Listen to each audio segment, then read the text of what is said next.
मतदानाच्या अवघ्या काही तासाआधी ठाकरे बंधूंची ऐतिहासिक भेट, निवडणूक आयोगाच्या एका निर्णयानं राजकीय वर्तुळात उडालेली खळबळ आणि ईव्हीएमसोबत जोडलेल्या एका गूढ मशीनमुळे उपस्थित झालेले गंभीर प्रश्न. मुंबई महानगरपालिका निवडणुकीच्या रणांगणात मतदानाच्या आदल्या दिवशी नेमकं काय शिजतंय आणि ठाकरे बंधूंनी निवडणूक आयोगावर कोणते गंभीर आरोप केलेत, जाणून घेऊया थोडक्यात.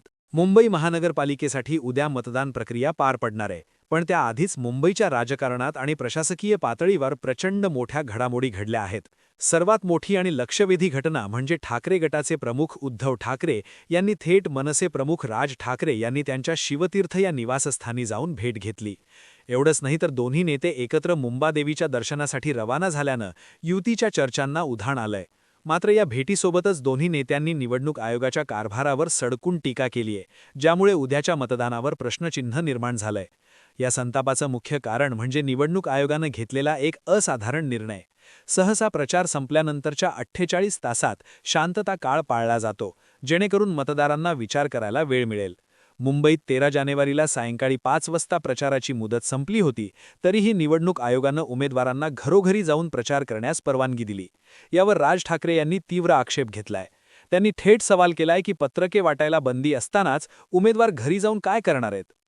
ही मुभा केवळ पैसे वाटपासाठी दिलीये का? सरकारला हवं तसं निवडणूक आयोग काम करत असल्याचा घणाघाती आरोप राज ठाकरे यांनी केलाय. निवडणूक आयोगाचे अधिकारी दिनेश वाघमारे हे कोणत्याही प्रश्नांची उत्तरं द्यायला तयार नसल्याचंही त्यांनी म्हटलंय. या वादात अजून भर पडलीये ती एका नवीन मशीनमुळे. निवडणूक आयोगानं यावेळी ईव्हीएमसोबत पाडू म्हणजेच प्रिंटिंग ऑक्झिलरी डिस्प्ले युनिट नावाचं एक मशीन आणलंय. धक्कादायक बाब म्हणजे या मशीनबद्दल राजकीय पक्षांना आधी कोणतीही कल्पना देण्यात आली नव्हती. राजकारण्यांना विश्वासात न घेता किंवा त्यांना हे मशीन न दाखवता थेट मतदानाच्या दिवशी याचा वापर का केला जात आहे असा सवाल ठाकरे बंधूंनी उपस्थित केलाय. ईव्हीएम बंद पडल्यास हे मशीन वापरले जाईल असं सांगितलं जात असलं तरी यामुळे मतदानात फेरफार होण्याची भीती व्यक्त केली जात आहे.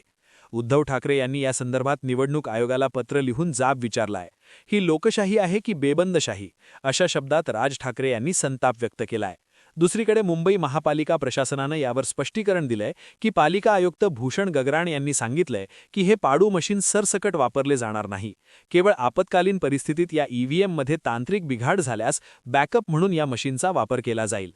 मात्र ऐन मतदानाच्या तोंडावर आलेल्या या मशीनमुळे आणि प्रचार कालावधीनंतर मिळालेल्या सवलतीमुळे विरोधकांचा संशय बळावलाय. मतदानाच्या दिवशी आता काय गोंधळ होणार आणि ठाकरे बंधूंची ही जवळीक मतांमध्ये परावर्तित होणार आहे का, हे पाहणं महत्त्वाचं ठरणार आहे. तुम्हाला काय वाटतं? ऐन वेळेला नवीन मशीन आणणं हे योग्य आहे का? निवडणूक आयोगाचा निर्णय संशयास्पद वाटतो का? तुमचं मत खाली कमेंट्समध्ये नक्की सांगा.